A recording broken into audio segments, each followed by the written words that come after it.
start my days. Sun rays. Coffee?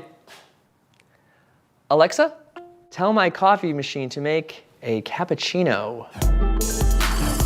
We live in an era of communication. Communication is king. It's everything. It's the key to everything. It's as stimulating as a cup of coffee.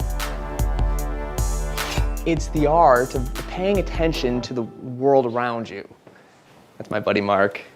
He's always complaining I don't listen to him. But back to communication. Imagine your household appliances communicating with each other, making your life much easier. I'll show you what I mean. Imagine that happening before an important meeting. Without another shirt in the wardrobe, panic is the only logical reaction.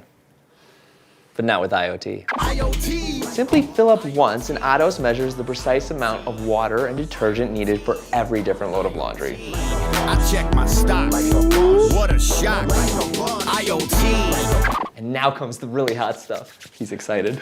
Communication between washing machine and dryer without the need for an external device or app. Detailed information is sent from the washing machine to the dryer